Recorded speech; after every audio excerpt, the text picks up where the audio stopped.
Hello, everybody. This is Jake Stenziano, host of the Wheelbarrow Profits Podcast, here with my co-host, the multi-family mentor, the coach, the chef, the father of six, the best-selling author, the G-Daddy, Gino Barbaro. Gino, how's it going?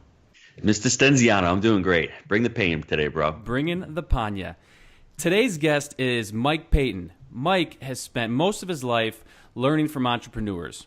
Today, he spends all of his time giving back as an author, award-winning speaker, certified EOS implementer, and the visionary of EOS worldwide. Specifically, Mike helps entrepreneurs clarify, simplify, and achieve their vision by mastering the simple concepts and practical tools he'll be sharing with us today.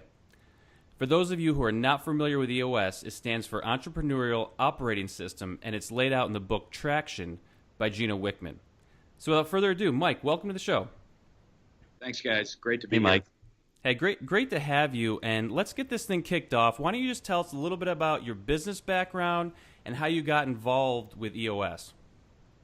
Yeah, love to. So I classic entrepreneurial story, right? I grew up in an entrepreneurial household and was myself an entrepreneur from the age of maybe 6 or 7, selling stuff door to door, paper routes, anything I could do to just selling candy at school, hoping not to get caught, all of those great stories. And in fact, my parents were both real estate entrepreneurs, so it's great to be on this show with you. I think we'll be able to share a couple war stories if we have time later. But when I went off to school, I didn't anticipate becoming a business person after college. And in fact, I ended up getting my first job in banking. And after my father disowned me for getting my first job in banking, I quickly realized that I loved spending time with my business owner and entrepreneurial clients, and I didn't much like being surrounded by other bankers. And so, I always felt like I was learning the art and science of business and really trying to get a handle on what made for successful and not so successful businesses and business people. And that's really what I've been studying and working hard at my whole life. I left banking after about 12 years and ran or helped run 4 entrepreneurial companies, and in the process discovered EOS and Gino Wichman and the book Traction. And that was almost 9 years ago, and the rest is history. That's funny you say that, Mike. I wish I had met Gino 20 years ago and EOS 20 years ago, because I was in the real estate business. If I had met him sooner, I'd probably own 30 or 40 restaurants right now, because the system, we're going to dive into it. It's such a simple system. And to me, it's revolutionary because it breaks everything down and it systematizes any kind of business. That's what's exciting to me. That's when I saw the book and I gave it to Jake. I was like, this thing really works. I was one mom and pop owner. I'm like, if I had this for my restaurant, I would have multiple restaurants. But now that I have it in the multifamily space, it's just amazing, How did you and Gino Wichman meet? I mean, what was that light bulb go on? Well, the 4th entrepreneurial company I was running here in Minneapolis, I was frustrated. I was brought in to take a company to the next level and just wasn't able to figure out how to make the change I wanted to make. Culturally, there was a mismatch between my values and the way this organization was running. And so an entrepreneur moved into my neighborhood, and as entrepreneurs do, we started talking about the good, the bad, and the ugly. And the next thing I knew, I was laying on a leather couch, chain smoking and crying. And he was introducing me to the stuff he and his business partner were using in their business headquartered in Detroit. And it just so happened to be EOS. And I was just very quickly drawn to as you were, Gino, the simplicity, in my 4 companies, 2 were great successes and 2 were very difficult situations. And what I loved about EOS is these were simple, practical tools that could help not only troubled businesses, but also highly successful businesses get a little bit better, a little simpler, get everybody on the same page, help everybody who struggles trying to build focus, discipline, and accountability into an entrepreneurial company. So how are you working today on a daily basis helping these companies out using that EOS model? Yeah, I spend between 100 and 120 days a year in the room with entrepreneurial leadership teams, helping them clarify, simplify, and achieve their vision. And it's just implementing a set of simple, practical tools, a holistic system for the way a business operates that gets the leaders on the same page with the vision, focused with discipline and accountability on executing on that vision every day and becoming a more healthy, cohesive, functional leadership team. Most of the time when I start working with an entrepreneurial company, you got some great leaders in the room, but they have plenty of opportunity to gel as a team. And that's the work I do most of my working days. That's one of the great takeaways that I've received from the book. I'm really old school. I always joke about I use this card stock to plan my week out, and I put these little touch points in, but it's the cadence of accountability and the little things that need to get done from a manager perspective every week, not from a leadership but a management perspective, that need to be done and accounted for. And that's really helped me out, and it's something that I've really taken away from that book. So it's a great point there. Great to hear. Great to hear. What companies, what industries do you like to work with? Is there one industry you'd like to work with in particular? The funny line we like to share about that is if you've got people in your business, EOS can help, right? It's a system for managing human energy, getting everybody on the same page. And I actually think one of the favorite parts of my life is that I don't get sort of pigeonholed into one type of company, one different group. So, one day I'll be working with a community bank, privately held community bank. Then the next day it's with a manufacturing or distribution company. The day after that it's a technology firm. These are really interesting, unique, dynamic individuals and companies, and that's the best part of this work. Can you give me a before and after of what you've seen in your companies that you've done? Let's say you've taken them, you've gone to before, and all of a sudden you see the transformation. How does that look in your eyes, and how does that make you feel? That must really juice you up to see that, huh? Yeah, so we call it hitting the ceiling, Gino. So when you start a company and it's just you or you and one or two other people, things are pretty darn clear in your head of what you want and what's most important, and you start executing. And then what so many of my clients have shared with me is that one day they wake up 3 to 5 years later and they've got 40 people whose paychecks they're signing. And how did that happen? And I don't really like managing people. And so it's sort of the accidental entrepreneur in many cases.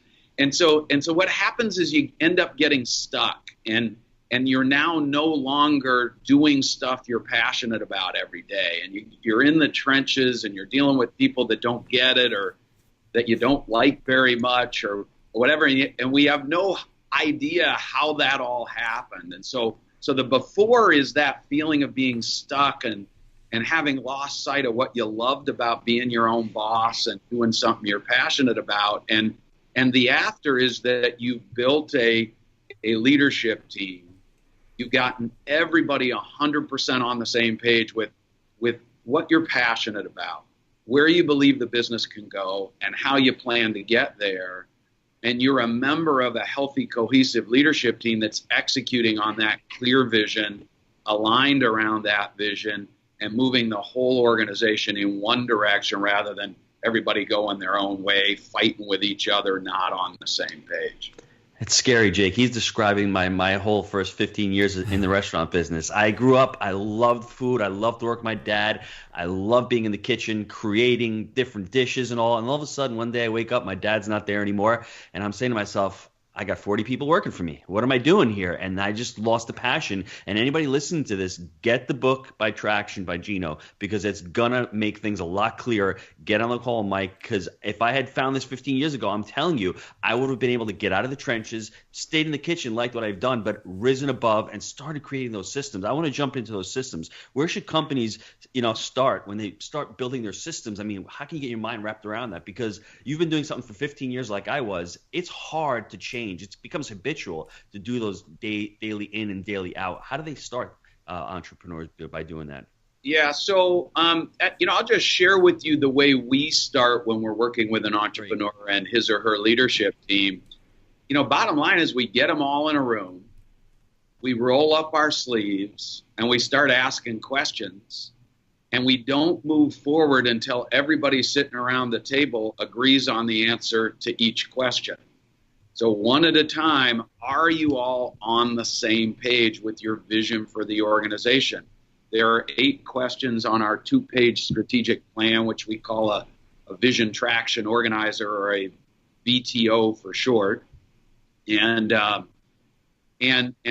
these 8 questions are just fundamental to what matters most to your business. And so, what we talk about when we're working with an entrepreneurial leadership team is making sure everybody's 100% on the same page with your vision, that your vision is shared by all.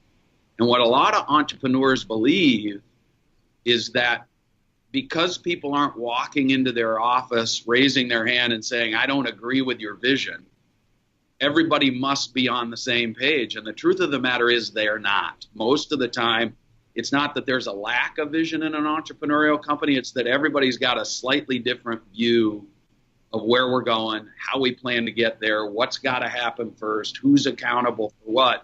And those are the questions we just start asking. And we write down the answers in the simplest, clearest way possible so that you have some hope at the end of this work being done that everybody's going to be on the same page. 2 pages is way better than a 50-page strategic plan with a bunch of charts and graphs. And, most of my clients, the term executive summary gives them hives. I just ask a bunch of questions, write down the answers, and then use that as a roadmap for executing and making decisions every day. This is exciting. Let me tell you guys something. I've been reading a book about millennials, and I think millennials are getting the short end of the stick. They're called basement dwellers, but I've been dealing with a lot of them, coaching a lot. They're amazing, and they would love your system because they want to be held accountable. They want to have a voice in the company. They want to be able to grow within a company. They want, companies to be held to a higher standard as far as dealing with societal issues. I think your system would be amazing for companies that want to start targeting millennials, because by the year 2025, 75% of the workforce is going to be made up of millennials. So guys, you've got 5 or 6 years to start thinking about that group of employees they're amazing. They're young. They get the short end of the stick. They have a lot of problems, but they've got a lot of energy and they've got the vision. And I think it's really important. I think your system would be awesome for any company looking to target them. Yeah, it's something we talk about a lot with my clients, right? Because they're struggling with this generational change, and we all struggle with change. I mean, every revolution in business is borne out by the massive differences between the next generation and the generation of people historically in charge. And so you're right. These people want to know what they're getting themselves into. That's right. When possible, they want to agree with the mission of an organization. And so EOS helps a visionary entrepreneur articulate his or her vision and mission. And then they want to have a clear sense that they're making a difference every day. And our system also promotes that kind of clarity and simplicity and two-way dialogue where leaders and owners and managers are doing as much listening as they are telling. And those are really powerful disciplines when you're dealing with a younger workforce. That's right. Can you break down how the U.S. system helps a real estate management company such as ours, get better, I guess? Yeah, I mean, I would just give you the overview of how we approach any business. Sure. And, in your case, I'm actually slightly familiar with what you're dealing with every day. So I'd invite you to riff on what I'm going to share. But really, I'm helping an entrepreneurial leadership team strengthen the 6 key components of its business. And every business has these things, and you're either strong or weak in each of these 6 things. And so I've already talked an awful lot about the vision component, getting everybody 100% on the same page with where you're going, how you plan to get there. The second component is the people component. To achieve a great vision, you've got to have great people. And when we're working with a leadership team, what we're doing is helping them spend the appropriate amount of time clarifying exactly what great people mean to their unique organization, because there's no de facto generic system that gives you great people for your organization. You're unique. And so you really have to figure out what skills, experiences, and values will make somebody be a great person to you. The data component is component number 3. That's running the business not just on your great entrepreneurial gut. We all have it, but it's augmenting those great gut instincts with actionable information, with facts and figures rather than the subjective feelings, emotions, egos, and what I like to call the vague sensations of greatness and despair that so often drive the way you make decisions. You have a good week and you want to go all in and push your chips to the middle of the table, and then next week you have a lousy week and you want to sell the business and to the middle of the ocean and not come back. So, and then what happens when you're strong in those 3 components, Gino, is everything becomes transparent. And it becomes crystal clear that you're not running a perfect organization. And that's where component number 4, the issues component, comes from. All businesses have issues. The most successful businesses on our planet have thousands of issues. And so you got to get really good at setting them up, knocking them down, and making them go away forever. And then the 5th key component is process. And this is where entrepreneurs really struggle, because consistency and scalability is something they want, but the rigor and discipline for getting the most important things done the right and best way every time by people other than yourself is where we really struggle, because it's boring. We don't have passion for that. And so that's the process component. And then the 6th key component is the missing ingredient in most businesses. It's traction. The discipline and accountability everywhere in the organization to bring that vision down to the ground and execute on your vision with personal accountability for pushing stuff over the finish line. And quite frankly, that's where visionary entrepreneurs such as myself struggle most. And so it's really tough to instill that in your organization when you struggle with it, because you're always chasing the new shiny thing. So that's how it changes an entrepreneurial organization, be it a real estate management company or anything else. I would say those last 2, I'm not by any far stretch of the imagination, we're not perfect or great at those last 2 that you discussed, but we're getting better, and it's helped us out quite a bit. And I completely agree with that. Myself, I was not good at those. I came from a sales background where it was all about the process, and they got away from sales goals. So when we started our company, I was like, okay, we want results. We don't want process. But it's a fine line and combination of the 2 that makes something really beautiful and make a company thrive. You can't have one or the other. You got to have them both. And I went heavy in on just the results, but you have to have the process after you start to scale the business up as well. And that's where we struggled. That's right. And as you grow, ease of management becomes a real issue, right? Because you can't have 11 individuals doing whatever they want to do and getting vastly different results. You got to create some scalability. And so the trick is, playing to the unique strengths of individuals while ensuring that there's rigor and discipline around a process that works for them. It makes the process makes the employees feel good and gives them direction too. And I didn't realize that at the time, because like I said, I was just, let's get results and let's do it. But they need that framework. And that's what this has provided for us. That's right.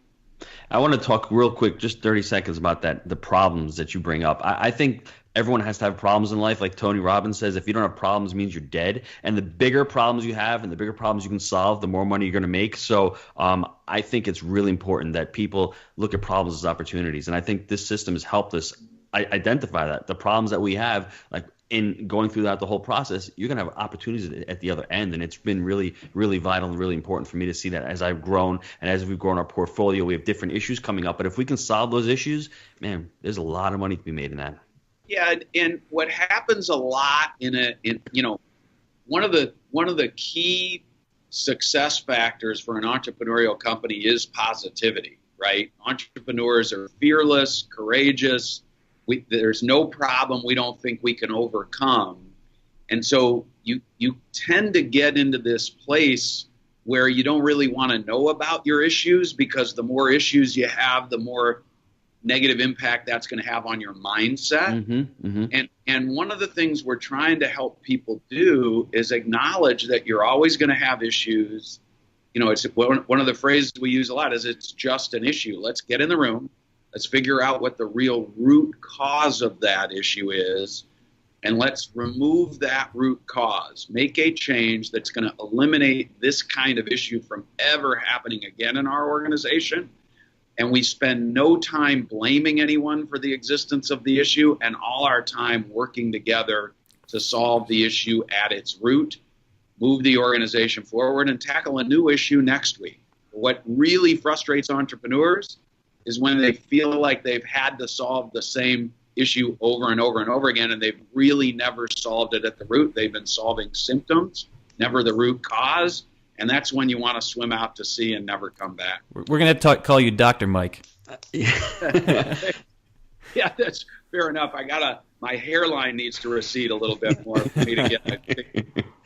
You know what's great about this, Jake? This is classic life coaching. I mean, what he's doing is he's raising the level of energy and consciousness of the entrepreneur and solving the problem. And the entrepreneur is solving and answering their own questions. See, Mike is just letting them actually sit there and think about it. Mike's not telling them what to do. He's powerful enough. He's got enough skill set where he's saying to them, what do you need to do? The entrepreneur sits there. He's in a good space with Mike. He can really relate, open up, and they can all have dialogue. And from that dialogue, which we don't have in the political system right now, there's no answers coming out, but Mike and this system allows that to happen. That's freaking powerful for me, because I love that. Because when I talk to individuals and I coach them, it's not what I know, it's what they know, and I give them the space, and I have the energy, and I have the confidence that they'll know their own answer, because we all know our own answers. And it seems like that's what Mike's doing. He's pulling answers out of his clients, which is awesome.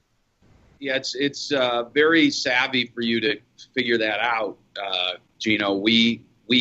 When we're coaching new EOS implementers, that's one of the first things we teach them is we want to foster independence with our entrepreneurs and their leadership team, not dependence. And the more you give them answers to their unique issues, the more they look to you as the solve. And quite frankly, they need to find the solve within themselves, in their teams.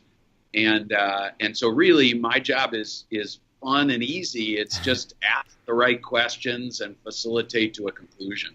That's right. So the more empowering questions you can ask, like you guys, I'm sure you've done it for years. The more empowering questions, like Tony says, we live by the quality of our questions. The quality of our answers are going to dictate the quality of our lives. And as a system like this, you're going to get better questions, and you're going to get much better answers, and you're going to get a much better result. That's right. That's right. How have you implemented your systems to grow your business? We talk about systems. How have you used it in your life? Yeah, so, we drink our own champagne, as we like to say. So EOS Worldwide runs on EOS. My EOS implementer practice has run on EOS for the 9 years I've been doing this work. And, I would give you a couple of examples of how that's been particularly helpful for me. The first is that early on, using our scorecard approach, where weekly we would say on track or off track to our scorecarding numbers, I consider that to be a real driving force behind my ability to grow an EOS implementer practice. I showed up for our weekly meetings with the other entrepreneurs who were converting themselves to EOS implementers, and it felt awful if I said I didn't hit a number last week. And so, it's just that personal accountability. When you're a solo entrepreneur and you're working in your basement office and, nobody's watching you, it's real easy to rationalize failure. And this system makes it very, very difficult to rationalize failure. So there's one example of how our stuff helps me be effective. I've read the book Traction. I read it once. I've read it twice. What's the next step for me to jump in with Mike and get this ball really rolling? Well, Gino and I wrote a book called Get a Grip Together, and one of the things we wanted to do in writing that book, it's a business fable. It's a story of an entrepreneurial leadership team going through the EOS process with somebody like me or Gino together. And one of the things we wanted to do was illustrate in what order we implement the EOS tools with an entrepreneurial leadership team. And one of the interesting things is the first thing we do isn't get the team in the room to work on the vision. The first thing we do is something called a focus day, which is implementing for lack of a better term, the traction tools of EOS, the things that bring structure, discipline, and accountability into the mix. Mm-hmm. And so it's the foundational tools of the accountability chart, our weekly and quarterly meeting pulse, quarterly rocks, which create a 90-day world for the organization and get people to focus their energy and attention on a handful of essential life or death priorities rather than running around like chickens with their heads cut off trying to tackle everything at once. And lastly, that weekly scorecard. So that's the first thing I do when I'm working with an entrepreneurial leadership team is I help them implement those traction tools in their business, bring focus, discipline, and accountability. And then a month after that, and again 2 months after that, I'm helping them master those tools and beginning to answer the 8 questions on the VTO. And that's the first 3 full-day sessions I spend with a leadership team are done using those tools. That's awesome. What's the best systems advice or tip? One tip you have for the listeners? Yeah, I think my tip for an entrepreneur is to know that it's okay to stay in touch with what you love to do and are best at and have passion for. And that when you start losing touch with those things, you need to get that back. Entrepreneurs are lousy at working hard and being disciplined and accountable on things they don't love to do, and that is okay. And so if you want to run a successful organization, make sure to stay in touch with what you're passionate about and leverage the other people on your team to do the stuff that isn't your unique ability, what you love to do and are best at. That's awesome. I keep going back to Tony Robbins. That's what he does. He wasn't a business guy, but he was a coach and an entrepreneur, and he just wants to affect people's change. And, he failed the first couple times in business because he trusted the wrong people. He didn't know what he was doing. But I think he was smart enough that he never left his passion. He loved his passion, and he figured the business, and he scaled people who had that proper skill set. So that's an excellent tip. I love that tip. Thank you. And that I will give credit where credit is due here. That phrase unique ability comes from a guy named Dan Sullivan, the strategic coach who's Gino Wichman's business coach. Mm-hmm. And we just are really tuned into the importance of that. And quite frankly, a lot of entrepreneurs feel like it's their lot in life to do work every day that they don't love doing. And I'm on a mission to free them from that mistaken belief. Jake calls it grinding, right, Jake? Is that what we do every day? We don't like something. We call it a grind, and words are so powerful, and I try not to use that word because grinding doesn't sound like something fun to do, and you'll avoid doing it. So I try to get that word out of my vocabulary, but it's still stuck in my head, Jake. You're killing me. Well, a grind day to me is like, okay, I'm waking up, starting work at 7, and then I look up and it's 10 o'clock, and it's like, what the hell just happened? Those are my grind days, and you're going to have them every once in a while. It's okay. You are going to have them every day, but it is not your lot in life. And what I want people to understand is every day, you're going to have a lousy day every once in a while. Every day, I hope you feel like you're moving closer to the ability to live the life you want to be living in your business and out of your business. That's EOS in a nutshell. So I think Gino, we have a different view on this, though, because if we're doing a presentation at night and we work during the day, I may call it a grind day, but that just means I work 16 hours or 18 hours that day, and I might have enjoyed myself because usually I'm doing what I love, so it's okay. So it doesn't have to be bad. It doesn't necessarily have to be bad. But and funny that you say that, because in my restaurant days, a grind was I'd work an average of 10 or 11 hours a day. Yeah. So that's just a regular grind day for me. Yeah. What I'm doing now is not work. This is, to me, it's pleasure. To me, working in the 8 or 9 hours a day is like, this is like almost like a day off for me compared to what I used to do. And I think a lot of what Mike said is I'm doing stuff that I'm more passionate about, and I don't want to relate it to a grind because it's enjoyable to me. So it's made a big difference in my life. Let's pause for a quick commercial break. Are you stuck on the sidelines experiencing analysis by paralysis? Are you still trying to get your first multifamily deal done? We've never met an investor who's only done one deal. People are either stuck on the sidelines or they've done multiple deals. We always say that it's education times action that equal results. You come to the education side of the equation. Let us help you land your first deal. Call Jake and Gino today at 904-314-9473 to set up a strategy session, or email us at gino@jakeandgino.com. Woo! Love that guy. Now back to the show. Mike, can you define a system for us? Yeah, it's a way of operating something. And so EOS, the entrepreneurial operating system, is a simple way of operating an entrepreneurial company.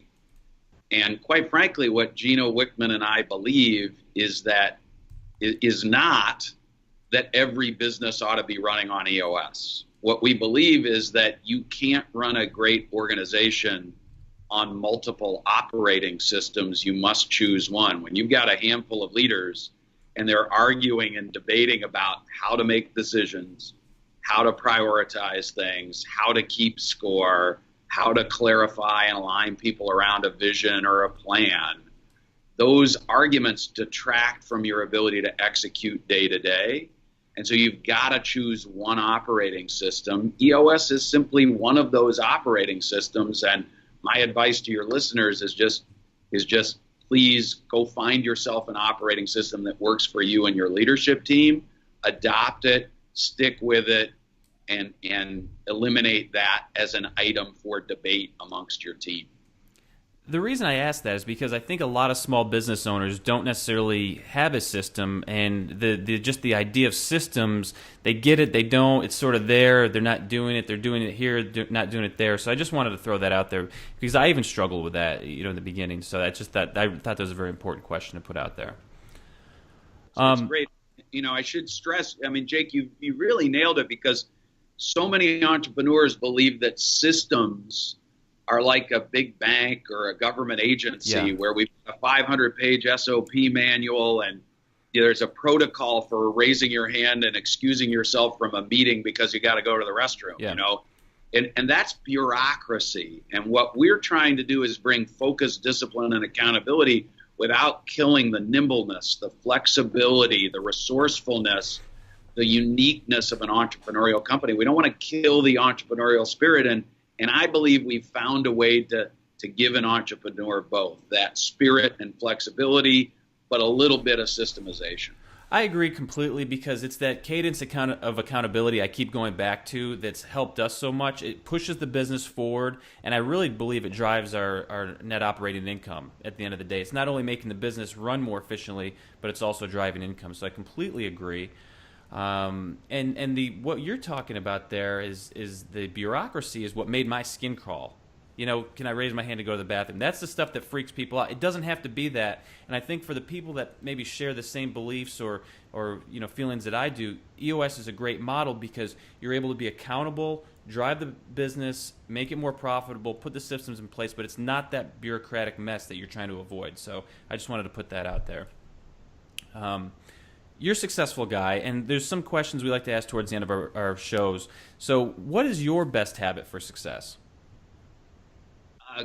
So it's our meeting pulse. The weekly and quarterly meeting pulse that's part of EOS has really helped me, a visionary entrepreneur, develop a cadence, the word you just used, a weekly and quarterly check-in driving personal accountability for the things that are most important to me, and bringing regular focus and clarity when, frankly, in years past, things have felt like they were spiraling out of control. It just brings a little clarity. Got to bring them in, totally. You've been in business for a while. What has been the biggest mistake that you've made in business?